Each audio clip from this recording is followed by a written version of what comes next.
Bienvenidos a Fox Noticias, les informa Andrea Linares. Comenzamos en Costa Rica, donde la política conservadora ha funcionado tan bien que los costarricenses votaron por ella otra vez en las recientes elecciones presidenciales. El crimen sigue siendo una de las principales preocupaciones entre los 3.7 millones de votantes. Por eso la mayoría del país eligió a Laura Fernández Delgado, exfuncionaria en el gobierno del actual presidente Rodrigo Chávez. Y Fernández no oculta su intención de continuar su legado. La administración Trump parece estar feliz con estos resultados. La presidenta electa Laura Fernández Delgado promete cooperar con nuestras agencias federales para combatir el tráfico de drogas y otros delitos. Pero sobre todo, Fernández quiere una Costa Rica mejor para todos. El presidente Chávez sentó los cimientos para una gran Costa Rica, para seguir haciéndole frente con valor a la desigualdad, a la pobreza. Estamos muy cerca de superar la pobreza extrema en Costa Rica. Así que tomo la estafeta que me entregará el señor presidente Rodrigo Chávez el próximo mes de mayo, con un inmenso compromiso con el pueblo de Costa Rica por seguir haciendo bien las cosas. La presidenta electa de Costa Rica, Laura Fernández Delgado, quien es la segunda mujer en ser electa en la historia del país, se nos une el día de hoy aquí en Fox Noticias. Bienvenida, presidenta electa, y antes que nada, felicidades por esta victoria que consiguió ganando en esa primera vuelta de las elecciones. Gracias por su tiempo. Muchas gracias a ustedes. Es un placer compartir esta mañana en el canal. A ver, Costa Rica ha registrado un aumento significativo en homicidios y crimen organizado. Quisiera compartir una cifra. En el año 2023 se documentaron 907 casos. Se trata de la cifra más alta de homicidios en su historia moderna. ¿Cuáles serán sus primeras medidas concretas en esos primeros 100 días de gobierno? ¿Y cómo llegará a medir el éxito de su estrategia? Nuestro país efectivamente está siendo atacado por los diferentes delitos del crimen organizado y, como usted mencionaba, tenemos datos que muestran una crecida en la violencia y especialmente en los homicidios. El país está enfrentando una crisis de impunidad donde estamos inmersos en una especie de círculo vicioso donde los cuerpos de policía arrestan a los delincuentes, pero estos son liberados con facilidad por una serie de vicios en el proceso, ejecuciones de la pena que se ubicaron en un modelo garantista que en muchas ocasiones le da más prerrogativas a los delincuentes que a las víctimas. Así que yo estaré muy interesada en llevar adelante una política de mano dura contra los criminales. Creo que Costa Rica tiene que aumentar penas para delitos que atentan contra la vida. Es imperativo luchar por reformas a algunos de los códigos penales, incluido el Código Penal Juvenil. La delincuencia juvenil de hoy día no es la misma de hace 30 años. Y adicionalmente me parece también importantísimo combatir la impunidad buscando más eficiencia en juzgados, en jueces, en magistrados, en lo que he llamado una reforma profunda al Poder Judicial que impulsaré con la bancada que Dios y el pueblo de Costa Rica me reparó, que es una bancada contundente, mayoritaria, fuerte, de 31 congresistas en la Asamblea Legislativa de nuestro país. Eso es lo que pueden esperar de mí, mano dura contra el crimen organizado. El presidente Chávez está dejando adelantados proyectos muy importantes, como por ejemplo una cárcel de máxima contención, también un centro de mando y control, un C7, que para mí es muy importante para mejorar la vigilancia y el combate al crimen, pero evidentemente podemos poner un policía en cada esquina del país, que si la policía detiene a los delincuentes y estos salen libres, pues no estaremos logrando los resultados que esperamos. Así que esa será la lucha que daré a partir del 8 de mayo. Y este realmente ha sido el tema que llegó a movilizar a los votantes, una cifra también histórica. 69% del electorado salió a ejercer ese derecho al voto, y muchos dicen, bueno, Costa Rica se ha convertido de un paraíso turístico ahora a la ruta de cocaína. ¿Qué tipo de cooperación también buscará con Estados Unidos en esta materia de seguridad para combatir el narcotráfico? Bueno, he de decirle que hemos hecho esfuerzos muy importantes para que Costa Rica no sea la ruta de la cocaína. Y en esta administración hemos visto mano dura y una estrategia de combate al narcotráfico como tenía este país décadas de no ver. Hemos incluso tenido las cifras más altas de incautaciones de droga. Colocamos escáneres en todos los puertos de nuestro país gracias a una cooperación con el gobierno de los Estados Unidos. Tenemos operativos constantes y casi que permanentes con la DEA y con el FBI. Hemos aumentado el patrullaje conjunto en nuestros océanos y eso también es una muy buena noticia, y yo espero continuar siendo aliada estratégica del gobierno de los Estados Unidos en esta lucha común que nos debe unir como continente, porque el crimen organizado que tanto afecta a las familias de toda nuestra región y que al final nos pasa una factura enorme en pérdidas de paz, en pérdidas de vidas humanas, en pérdidas de desarrollo económico, por supuesto. Así que yo no seré una observadora pasiva y no me resigno a que la comunidad internacional, ni mucho menos los costarricenses, crean que nosotros somos o seremos una ruta para la cocaína. Muy por el contrario, yo no daré tregua al crimen organizado ni para que estos flagelos se profundicen en nuestro país. Usted mencionó esta construcción del nuevo centro penal de máxima seguridad. Es muy parecido al CECOT en El Salvador. Ahora, críticos temen que aquí se podrían posiblemente violar derechos humanos. ¿Qué les responde a aquellas personas que tienen estas preocupaciones? Bueno, que me parece una comparación un poco odiosa, porque no han pensado en cuando los criminales le violaron todos los derechos humanos a sus víctimas e incluso les arrebataron lo más sagrado que tenían, la vida. Así que el centro de máxima seguridad en Costa Rica será una realidad. Ya va muy bien avanzada la construcción. Como usted indica, el gobierno del presidente Nayib Bukele ha sido un aliado para hacer análisis de política comparada y tomar del modelo salvadoreño lo que comulga y que le hace bien a Costa Rica en cuanto a la represión. Acá tenemos un problema que vamos a frenar una vez que este centro esté puesto en marcha, y es romper la cadena que hay hoy entre los delincuentes y el mundo exterior. Hoy en Costa Rica hay delincuentes presos que desde la cárcel siguen operando en sus bandas de crimen organizado. Y eso necesitamos detenerlo, necesitamos cortarlo, porque imagínese qué triste para mi país es saber que les estamos dando techo, comida y protección a delincuentes que siguen operando en bandas criminales y haciéndole daño a las familias costarricenses que están en el resto del territorio nacional. Así que yo creo que el modelo garantista en Costa Rica nos llevó a resultados perjudiciales para la paz de todos los costarricenses buenos que están a lo largo y ancho del territorio nacional, y yo estoy dispuesta a que lo revisemos y le demos un poco de vuelta a esa ecuación. Antepongamos el bienestar de las víctimas de los delitos por encima del de los delincuentes, por supuesto bajo un modelo del respeto de los derechos humanos que corresponda a las personas privadas de libertad. En gran parte su victoria puede llegar a ser interpretada o vista como una continuidad del actual gobierno. Es por lo que pues votaron, ¿no? Los costarricenses. Pero ¿en qué áreas posiblemente marcará usted una diferencia a lo que se mantiene hoy en día con el gobierno actual? Bueno, evidentemente a mí me enorgullece ser la persona que toma la estafeta del presidente Rodrigo Chávez, un presidente que está llegando al final de su mandato con un apoyo del pueblo de Costa Rica que ronda el 70% de satisfacción con el trabajo que ha hecho el presidente Chávez. Así que a mí me llena de orgullo ser la persona que le dará continuidad a su legado en nuestro país. Pero adicionalmente es importante mencionar que la coyuntura nacional en la que el presidente Chávez asumió el mandato en el año 2022 y la coyuntura en la que yo lo tomo hoy día, en el año 2026, es muy distinta.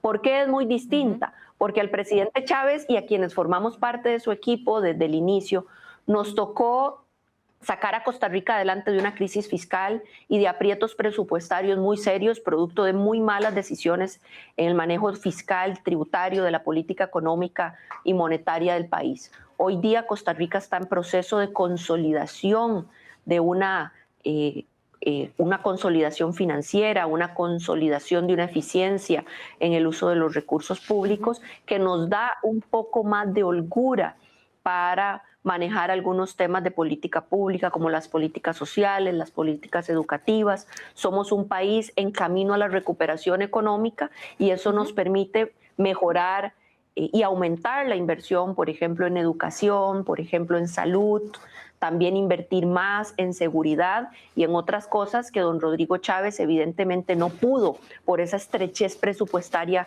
con la que le tocó gobernar en los primeros años del mandato. Así que creo que esa va a ser una diferencia importante. Evidentemente aquí no estamos hablando de ser irresponsables con los fondos públicos, pero la situación de casi crisis financiera y fiscal en la que estuvo sumido muy tristemente Costa Rica al final del gobierno anterior es bien distinta ahora, fruto de un gran trabajo, de una enorme disciplina fiscal y presupuestaria que hoy día nos permite que el país vaya avanzando hacia esa consolidación económica.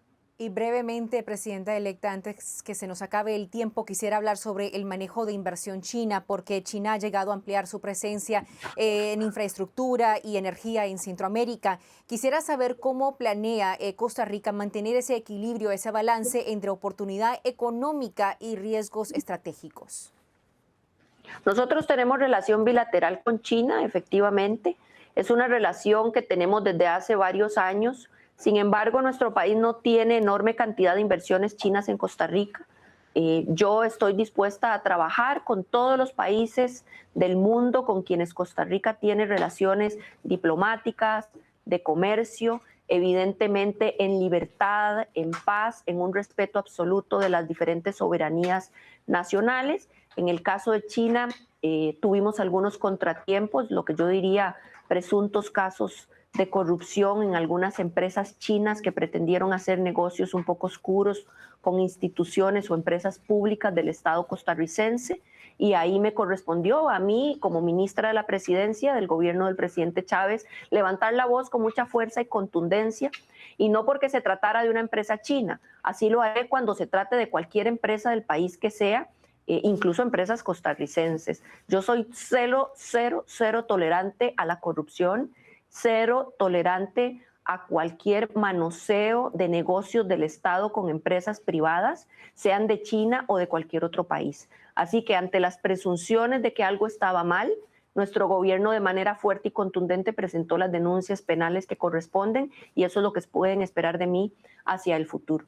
Relaciones bilaterales de fomento de la libertad económica, de fomento de la libertad de negocio, del emprendimiento, de la creatividad, con los Estados Unidos, con China, con cualquier otro país con quienes tenemos relaciones diplomáticas, siempre en el marco del respeto y de la lucha contra la corrupción en cualquiera de sus manifestaciones. Presidente electa Laura Fernández Delgado, muchísimas gracias una vez más por su tiempo y por responder nuestras preguntas. Y bueno, su victoria confirma una vez más ese giro hacia la derecha, ese movimiento conservador que estamos viendo en general en la región. Le deseo un excelente día. Igualmente, tenga un excelente día. Gracias. Y más adelante también hay acusaciones de que el chavismo financió campañas de Andrés Manuel López Obrador hace 20 años. Un ex senador en México nos trae los detalles en instantes.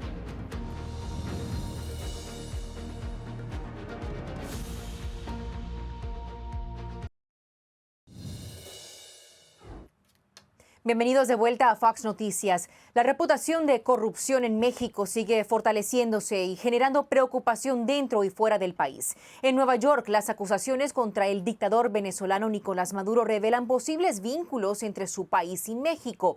Documentos de una corte en los Estados Unidos hacen referencia a varias alegaciones de que fondos vinculados al gobierno de Venezuela bajo Hugo Chávez podrían haber sido dirigidos a proyectos políticos en México, incluidas las primeras campañas presidenciales de Andrés Manuel López Obrador, AMLO, afirmaciones que él ha negado. Al parecer, los líderes corruptos en Venezuela lo hicieron enviando maletas llenas de dinero durante varios años. Los informes indican que los líderes venezolanos también colaboraron con cárteles mexicanos para traficar drogas y lavar dinero.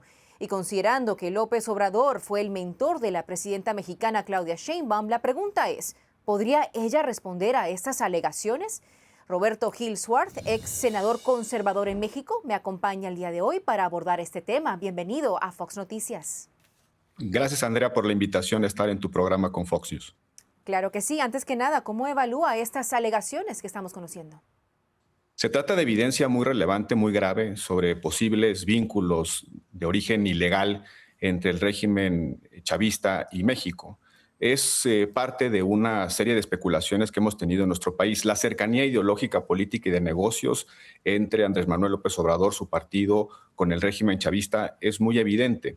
No solamente hay especulaciones de intercambio de petróleo por alimentos, no solamente durante el gobierno de Maduro se abrieron rutas aéreas entre Venezuela y nuestro país, sino también Andrés Manuel López Obrador avaló el fraude electoral de Maduro e incluso defendió abiertamente a Maduro cuando el gobierno de Estados Unidos arrestó a Maduro para llevarlo a la justicia norteamericana. Estas evidencias han estado en la conversación de nuestro país, son muy graves. Es muy grave que un actor externo intervenga en la política de un país, pero es todavía más grave que ese actor externo tenga vínculos con el crimen, que tenga alegaciones sobre relaciones con el narcotráfico internacional. ¿Cuáles mecanismos existen para investigar estos posibles financiamientos ilícitos de campañas presidenciales por parte de gobiernos extranjeros? ¿Crees que hagan algo al respecto? Desafortunadamente, en nuestro país es muy poco probable que podamos conocer la verdad sobre estos financiamientos y estos vínculos entre el régimen chavista y Andrés Manuel López Obrador. Por eso en México hay mucha expectativa en el juicio que se le va a seguir en Estados Unidos a Maduro. Es ahí donde podemos conocer la verdad. Ahí los fiscales de Estados Unidos pueden encontrar evidencia, datos, pruebas, testimonios sobre esos largos vínculos y sobre todo también conocer la verdad de las relaciones con el crimen organizado internacional. En México tenemos una enorme expectativa de que ese juicio pudiera aportar elementos para conocer la verdad y que se haga justicia. Déjame darte un dato muy importante. Según la ley mexicana, si un partido político recibe financiamiento ilegal del extranjero, de un gobierno autoritario, vinculado con los peores intereses del mundo, pero sobre todo relacionado con el narcoterrorismo, la consecuencia para Morena podría ser la pena de muerte como organización política, su ilegalización como partido político, que dejara de existir y que no pudiera competir en nuestra democracia, porque el propio sistema electoral mexicano se protege de las intervenciones de agentes extranjeros. Precisamente por eso, dado el pacto de impunidad que existe entre Claudia Sheinbaum y Andrés Manuel López Obrador y los vínculos históricos entre el chavismo y el obradorismo, vemos muy difícil que en México podamos conocer la verdad. Pero sí podremos en un juicio público, desde la condena que se le establezca a Nicolás Maduro, al dictador venezolano Nicolás Maduro, podremos en México conocer la verdad y desde ahí empezar a establecer justicia en nuestro país. Es muy relevante la causa que se le sigue a Maduro en los Estados Unidos. Ahí pueden despejarse, contestarse preguntas muy relevantes para nuestro país sobre qué grado de relación tuvo Chávez, Maduro, López Obrador y los cárteles del crimen organizado. Y en ese momento habría que tomar cartas en el asunto y también seguramente que eso se va a convertir en otro punto más de fricción diplomática entre Estados Unidos y México y también habrá que ver cómo responde a todo eso y si es que responde la presidenta Claudia Sheinbaum. Muchísimas gracias por su tiempo el día de hoy, Roberto Gil Suárez, por acompañarme. Al contrario, Saludos. Andrea, muchas gracias. Lo único que habría que decir es que es más importante proteger los intereses del hemisferio que las ideologías en estos momentos en el mundo. Claro que sí. Gracias y saludos. Saludos, muy buenas noches. El presidente Donald Trump le sigue demostrando a los demócratas que él no odia a la comunidad hispana, los ama. Los llevamos dentro de Mar-a-Lago, su residencia en Florida, donde celebraron un evento muy especial al regresar.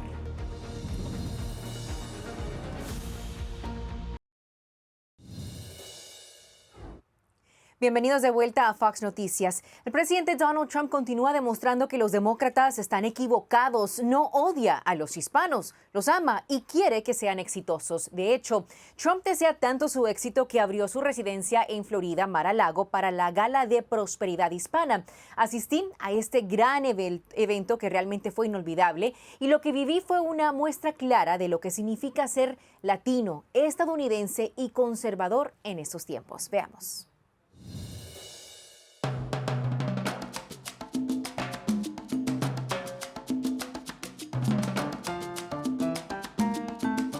Este es el Hispanic Prosperity Gala, cuyo propósito es celebrar los 250 años de prosperidad de Estados Unidos. Y este evento, que está ocurriendo en West Palm Beach, cuenta con la presencia de 700 invitados, entre ellos funcionarios políticos, empresarios y analistas políticos de la comunidad hispana. ¿Cuán importante es el significado de este evento y de destacar los aportes de la comunidad hispana al sector financiero en Estados Unidos? Claro, mira, yo creo que es crucial elevar a la comunidad latina y demostrar quién de verdad somos, todo lo que somos capaces, todo lo que podemos lograr y lo que hemos logrado, que sirva de inspiración para todos, porque muchas veces se documenta únicamente nuestros desafíos por las cosas negativas que pasamos, y creo que necesitamos más de todo lo positivo, todos los triunfos, de todos los éxitos, y de eso se trata este evento de prosperidad hispana. ¿Qué crees es lo que está impulsando este movimiento que estamos viendo entre los hispanos, la comunidad latina, a unirse al Partido Republicano? Bueno, simplemente están alineados con los valores de familia que son tan fuertes entre los hispanos, esos valores de fe, esos valores de respeto, simplemente a la integridad familiar. Y además que siempre soñamos los latinos educar bien a nuestros hijos, y esto es lo que está apoyando básicamente el Partido Republicano. Hemos visto un gran movimiento hacia la derecha en América Latina. ¿A qué se debe? Eso se debe mucho a la internet y a los políticos que tienen coraje de hablar la verdad. Entonces se acabó el monopolio de la gran prensa, y eso se pasa por todo lado, y políticos auténticos como Milei, como Kest, como Bolsonaro, como hasta aquí en Estados Unidos, como Trump, ellos acaban teniendo más conexión, son mirados como auténticos, originales, y están consiguiendo traducir este sentimiento popular. Estamos a punto de tener en unos meses un boom económico sin precedentes gracias a las políticas del presidente Trump de desreglamentación, de bajos impuestos, y también la política arancelaria del presidente. O sea que vamos a tener un impacto bien importante, y eso es lo que queremos celebrar aquí, la prosperidad. O sea, hay una gran diferencia entre las políticas demócratas de corte socialista, que al final lo que hacen es empobrecer a la comunidad latina, y las políticas del presidente Trump, que lo que hacen es crecer la economía, aumentar los ingresos de la comunidad latina y mejorar la calidad de vida de las familias trabajadoras hispanas. Y ese es el gran mensaje, ¿no? Que nos toca trabajar bien duro para alcanzar el éxito. Ahora regresamos con más de Fox Noticias.